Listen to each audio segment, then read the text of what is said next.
और मर जाते ही दोनों परी बन गई। फिर दोनों ही उस खड़ी पहाड़ों पे जा पहुंची। इसके बाद सब मिलके खुशी खुशी स्वर्ग में चले गए। सिंचुला जंगल में बहुत सारे पंछी रहते थे। पॉपी, मुनिया, नैन्सी, राया, ये 4 पंछी सारे पंछियों में से कुछ अलग सी थी। उन चारों में थी गहरी दोस्ती। जंगल के बाकी पंछियों से वो ज्यादा मिलती जुलती भी नहीं थी। वो चारों बहुत ही सुंदर थी। जंगल के सारे पुरुष पंछियों ने उन चारों को बस देखते ही रहता था, उनसे दोस्ती करना चाहता था। लेकिन वो चारों पंछी अपने में ही खेलते थे, घूमते थे, बातें करते थे और इस वजह से जंगल के बाकी पंछियों ने उनको बहुत ही घमंडी समझते थे। सारे महिला पंछी उनके खूबसूरती से जलते भी थे। एक दिन जब पॉपी, राया, नैन्सी और मुनिया जंगल में घूम रही थी, तभी जंगल के बाकी पंछी मिलकर बातें कर रही थी। तभी उनको देखकर टुन्ना ने बोला, अरे देखो देखो वो 4 पंछी। फिर मैक्स ईगल ने बोला, अरे हाँ, पॉपी को देखते ही मेरा तो होश ही उड़ जाता है और मुझे तो राया पसंद है। चलो उनसे थोड़ी बातें करते हैं। ये कह के मैक्स ने पॉपी को नाम से पुकारा और बोला, पॉपी पॉपी देखो मैं तुमसे दोस्ती करना चाहती हूँ। मैक्स की आवाज सुन के पॉपी कबूतर मुड़ के देखी और बोली, लेकिन मैं नहीं चाहती। क्यों नहीं चाहते? मैक्स में बुराई क्या है? कोई बुराई नहीं है, बस मैं नहीं चाहती। ये सुन के मैक्स को बहुत गुस्सा आता है और वो मन ही मन कहता है, इसकी इतनी घमंड, इसको तो सबक सिखाना ही पड़ेगा। और ये सब दूर पेड़ पर बैठी हुई अर्लोसरस देखती है और वो मयूरी से कहती है, तूने देखा मयूरी, मैं इस टुन्ना से दोस्ती करने के लिए बेचैन हूँ, लेकिन ये राया से दोस्ती करना चाहती है और राया की रहते मुझसे टुन्ना कभी दोस्ती नहीं करेगा।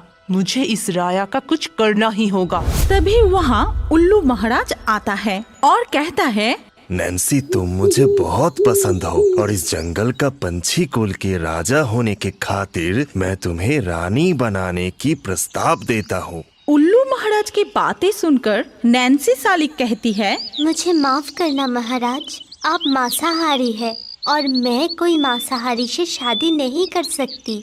क्या तुम्हारी इतनी साहस कि तुम मेरे प्रस्ताव मानने से इनकार कर रही हो? तुम्हें इसकी सजा जरूर मिलेगी। फिर उल्लू ने अपने प्रजा को आदेश दिया, मेरे राज की पक्षी प्रजाओं, नैन्सी को पकड़कर सूली पे चढ़ाओ, ये मेरा आदेश है।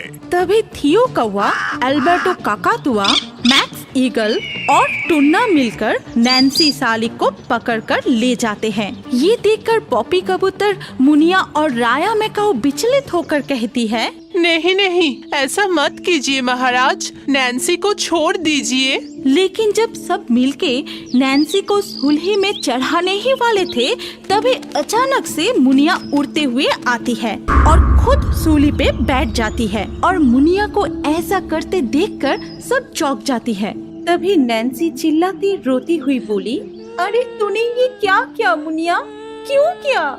ऐसा नहीं करती तो वो सब तुम्हें मार देती। महाराज की प्रजा तुम्हें छोड़ने वाले नहीं थे और तुम मेरे सबसे प्यारे दोस्त हो। मैं खरी खरी तुम्हें मरते हुए नहीं देख सकती थी, इसीलिए। ये कह के मुनिया ने दम तोड़ दी, लेकिन दम तोड़ते ही वो एक सुंदर सी परी बन गई और एक ऊंची खड़ी पहाड़ों के ऊपर जाके रुकी, जो किसी ने भी नहीं देख पाई। इसके बाद फिर एक दिन मैक्स ने पॉपी के लिए एक फल लेकर आया और बोला, पॉपी आज मेरा जन्मदिन है और मैं सबके लिए फल लाया हूँ। मैं जानता हूँ तुम मुझसे दोस्ती करना नहीं चाहते, लेकिन इस जंगल के सदस्य होने की खातिर मेरे जन्मदिन पर एक फल तो खा सकती हो ना? ठीक है, आज तुम्हारा जन्मदिन है और आज के दिन मैं तुम्हें उदास करना नहीं चाहती। जन्मदिन मुबारक हो। ये कह के पॉपी जब फल को खाने जा रही थी, तभी वहाँ नैन्सी आती है और कहती है, रुको पॉपी, मुझे इन पे विश्वास नहीं है, इसीलिए ये फल पहले मैं खाऊंगी। अगर मुझे कुछ नहीं हुआ तब तुम खाओगे। ये कहते ही नैन्सी फल खाना शुरू करती है और नैन्सी को फल खाते देखकर मैक्स डर के मारे वहाँ से भाग जाता है। नैन्सी फल खाते ही मर जाती है। तभी वहाँ राया पहुँचती है। ये क्या हो गया मेरे दोस्त? मुझे बचाने के लिए तूने जहर पी ली। मैं अपने इतने अच्छे दोस्त को खो दी। अगर मैं यहाँ पहले आ जाती तो तुझे वो फल खाने ही नहीं देती। मैं खा लेती ये जहर। ऐसा मत बोल मेरी प्यारे दोस्त, अब एक तू ही तो रह गई मेरे लिए। नैन्सी भी मरते ही एक परी बन गई और वो भी उसी खड़ी पहाड़ों पे जाके रुकी। इधर पॉपी और राया रोने लगी। ऐसे ही कुछ दिन बीत गए। पॉपी और राया अब पहले जैसे खुश नहीं थे। वो खेलते नहीं थे, हंसते नहीं थे, सिर्फ उदास होके इधर उधर घूमते थे। टुन्ना तभी भी राया के पीछे पड़े थे। वो किसी भी तरह से राया का दोस्त बनना चाहता था और ये सब छुप छुप के देखती थी अर्लो। अर्लो जितना देखती थी उतना ही उसके गुस्सा बढ़ जाती थी और वो सारे गुस्सा राया पे निकलना चाहती थी। एक दिन रात को जब राया और पॉपी अपने पसंद का पेड़ पर सो रही थी, तब अर्लो चुपके से वहाँ उस पेड़ के नीचे आती है और मन ही मन कहती है, बहुत हो गया राया, मैं तुझे और सहन नहीं कर पा रही हूँ। तुझे बहुत घमंड है ना अपनी खूबसूरती पे। अब तो तुझे मरना ही होगा और तेरे मरने के बाद ही मुझे मेरी दोस्त टुन्ना मिलेगी। ये कह के अर्लो ने चुपके से उस पेड़ पे आग लगा दिया और उस आग से पॉपी राया को बचाने लगी। तो राया पॉपी को दोनों ने एक दूसरे को बचाते हुए आखिर में दोनों ही जलकर मर गई और मर जाते ही दोनों परी बन गई। फिर दोनों ही उस खड़ी पहाड़ों पे जा पहुंची जहाँ पहले से ही नैन्सी और मुनिया रुकी थी। वो समझ नहीं पा रही थी कि वो चारों परी कैसे बन गई। वो समझ रही थी कि मरने के बाद क्या हर कोई परी बन जाता है। तभी वहाँ भगवान विष्णु आते हैं और कहते हैं, परियों, तुम ये सोचकर परेशान हो ना कि तुम मरने की बाद ऐसे परी कैसे बन गई। असल में तुम चारों देव सखिया थी, लेकिन मेरी श्राप से यहाँ पंछी बनकर जन्मी थी। क्योंकि तुम चारों परी अपनी अपनी खूबसूरती को लेकर हमेशा झगड़ती थी, एक दूसरे को नुकसान पहुँचाने में तुली रहती थी और इसीलिए मैंने श्राप दिया था कि तुम धरती पे पंछी रूप लेकर जन्म लोगी और यहाँ रहकर एक दूसरे को प्यार करना सीखोगे। और ऐसा कोई वक्त आता है तो बिना सोचे ही एक दूसरे के लिए अपनी जान तक दे दोगी, तभी तुम्हें मुक्ति मिलेगी। और आज तुम चारों मेरा श्राप से मुक्त हो। चलो अब स्वर्ग में वापस चलते हैं। इसके बाद सब मिलके खुशी खुशी स्वर्ग में चले गए। वृंदावन के घने जंगल पे पक्षियों के झुंड में टुन्ना अपनी माँ टुनिया, बाबा टुन्ना और भाई टुनटुन के साथ रहती थी। पक्षियों के झुंड के सारे पंछी आपस में खेलते थे, घूमते थे, बातें करते थे, लेकिन उन सब से अलग थी टुना। वो दिन भर सिर्फ भगवान कृष्ण का ही नाम जप करते थे और टुना को ऐसे देखकर सारे पंछी हंसते थे, उसे पागल समझते थे और उसको चिढ़ाते भी थे। एक दिन जब सारे पक्षियाँ बैठ के बातें कर रहे थे, तभी टुना अकेले ही कृष्ण भगवान के नाम जपते हुए नदी के किनारे पेड़ पर बैठी थी। हरे कृष्णा हरे कृष्णा हरे कृष्णा। तभी एक नन्हा सा बालक अपनी गाय के साथ खेलते हुए उस पेड़ के नीचे आता है। फिर, अरे तुम कौन से पंछी हो जो इतने मीठा से कृष्ण भगवान के नाम ले रहे हो? मैं टूना, लेकिन तुम कौन हो? क्या तुम्हें हम पक्षियों की भाषा समझ आती है? मेरा नाम मुकुंद है और मैं सबकी भाषा समझती हूँ। मेरे दोस्त गाय की भाषा, नाग की भाषा, पंछियों की भाषा, इस नदी की भाषा और हवा का भाषा समझ सकता हूँ। लेकिन तुम इतने अकेले में क्यों बैठे हो? क्या तुम्हारा कोई दोस्त नहीं? मुझे किसी से भी बात करना अच्छा नहीं लगता। मैं तो पूरा दिन कृष्णा भगवान की नाम जपती हूँ और इसीलिए सब मुझे चिढ़ाते हैं, परेशान करते हैं। मुझे बहुत दुख होता है, लेकिन तुमसे बात करने में मुझे बहुत अच्छी लग रही है। ठीक है, तुम मेरे दोस्त गाय से मिलो। ये मेरा दोस्त गाय है, ये हमेशा मेरे साथ ही रहता है। अब चलो, तुम्हें मेरे और एक दोस्त नागराज से मिलवाता हूँ। ये कह के मुकुंद गाय के साथ टूना को लेकर एक गुफा के पास जाता है। फिर नागराज, ओ नागराज, जी प्रभु, क्या आदेश है? इनसे मिलो। ये है टूना, ये हमारा नया दोस्त है। अगर इसे कोई भी परेशानी हो तो तुम जरूर मदद करना। जी प्रभु। इसके कुछ दिन बाद एक दिन टूना जब एक फल खा रही थी, तभी ना जाने कहां से चील आके टूना की फल छीनकर उड़ जाता है और पीछे से सारे पंछी हंसने लगते हैं और चोंच से उसकी पंख खींचने लगते हैं। तभी टूना बहुत रोने लगती है। तुम सब बहुत बुरे हो। मैंने तुम लोगों का क्या बिगाड़ा है? क्यों परेशान करते हो मुझे? टूना जितनी रोते हैं सब उस पे उतना ही हंसते हैं। तो क्या बिगाड़ेगा रे, छोटी सी पागल पंछी? मैं पागल नहीं हूँ, मैं कृष्णा भगवान की भक्त हूँ। और देखना, आप सबको कृष्णा जी एक दिन जरूर सजा देगी। अच्छा, तो हम भी देखते हैं कि इस वक्त को कृष्ण भगवान जी कैसे बचाता है और हमें कौन सा सजा देते हैं। तभी टूना और जोर जोर से रोने लगती है। इधर नागराज को टूना की रोने की आवाज सुनाई देता है। फिर ये तो टूना की आवाज है, वो रो रहा है। कुछ तो हुआ है, मैं जाके देखता हूँ। इसके बाद नागराज वहाँ पहुँच के चुपके से सब कुछ देखता है। फिर बड़ा सा नाग का रूप धारण करके सबको डराता है। अरे बाप रे, कितना बड़ा नाग! टूना हमारे दोस्त है, तुम सब टूना को परेशान करना बंद करो, नहीं तो मेरे जहर से कोई भी नहीं बच पाओगे। हमें माफ कर दीजिए नागराज, फिर कभी हम टूना को परेशान नहीं करेंगे।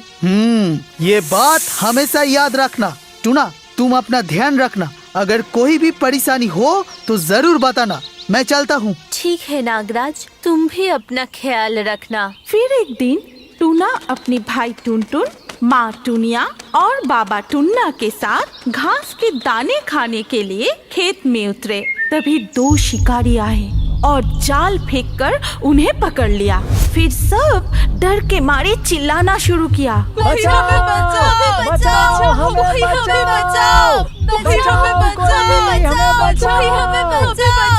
हे कृष्णा भगवान, हमारी रक्षा करो। इन शिकारियों ने हमें बंदी बना ली है, हमें बचाओ भगवान, हमारी रक्षा करो। जितना चिल्ला सकते हो चिल्लाओ, आज हमारे हाथ से तुम्हें कोई नहीं बचा सकता। तभी उस खेत में गाय भी घास खा रही थी और वो उन सबको पकड़ते हुए शिकारियों को देखा। तभी गाय दौड़ती हुई आई और अपनी सींग से जोर जोर से मारने लगी। अरे बाप रे, ये गाय कहाँ से आ गया? लेकिन ये अपने सींग से हमें मार क्यों रहा है? भागो यहाँ से, भागो! बाप रे बाप, ये गाय हमारा पीछा नहीं छोड़ रहा है। इधर मुकुंद आके जाल खोल के सबको मुक्त कर देता है। तभी तुम्हारा बहुत बहुत शुक्रिया मुकुंद, तुमने आज हमें बचा लिया। क्यों ना आते टूना, तुम तो मेरे दोस्त हो और जब एक दोस्त बुलाए तो दूसरा दोस्त उसको मदद करने कैसे ना आए। ठीक है, मैं अब चलता हूँ, तुम अपना ख्याल रखना और जब भी जरूरत पड़े जरूर बताना। इसके बाद मुकुंद और गाय वहाँ से चले जाते हैं। तब से टूना के दिन बहुत अच्छे से काटने लगे। कोई भी उसे परेशान नहीं किया। वो रोज मुकुंद, गाय और नागराज के साथ खेलती थी, बातें करती थी, बहुत खुशी खुशी रहती थी।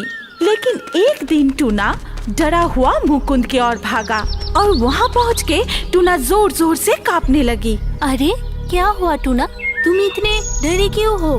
हाँ हाँ टूना, डरो मत, हमें बताओ क्या हुआ है। एक अजीब सा चीज हमारा पीछा कर रही है। जो पकड़ा गया वही मार रही है। कुछ पता नहीं ये क्या है, कहाँ से आई है। ये कौन सा चीज है प्रभु? तुम जाके देखो नागराज। ठीक है प्रभु। इसके बाद टूना और नागराज उधर जाके देखता है कि एक बड़ा सा भयंकर अजीब सी चीज सबके पीछे भाग रहा है। अगर किसी को भी पकड़ लेता है तो वो तुरंत मर जा रहा है। सब चिल्लाते हुए भाग रहा है, मर रहा है। ये देख के नागराज अपनी मुंह से आग निकल के उस चीज को नष्ट करने की कोशिश की, लेकिन कुछ फल नहीं हुआ। वो चीज सबको पकड़ने के लिए भागने लगे।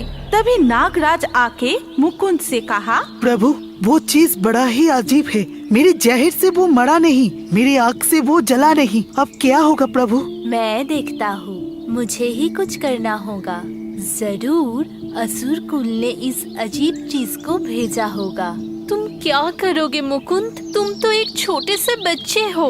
टुन्ना के बात सुन के मुकुंद सिर्फ हंसता है, फिर अपना विष्णु रूप धारण करके कहता है, मैं ही हूँ तुम्हारा भगवान कृष्ण, तुम्हारा दोस्त, तुम्हारा रखवाला। तभी वहाँ उस अजीब सा चीज टूना को पकड़ने के लिए आता है। तभी भगवान अपनी गदा को आदेश दिया, जाओ गदा, उस अजीब सी चीज को मार मार के उसका विनाश करो। जाओ, मेरे आदेश का पालन करो।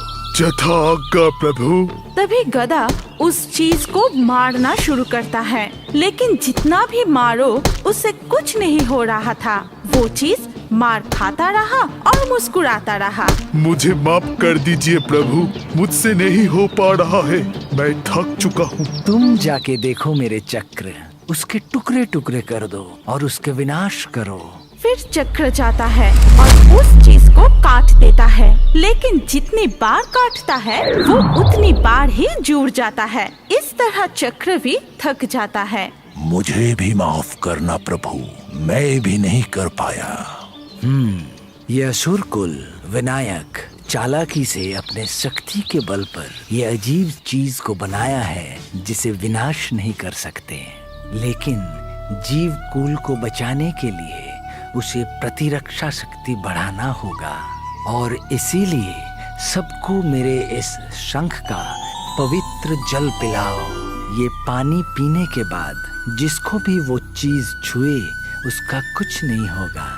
जाओ, सबको पिला दो ये पवित्र जल। पहले टूना पवित्र जल पीती है, फिर सबको पवित्र जल पिलाती है। ये देख के उस अजीब से चीज बहुत हंसता है।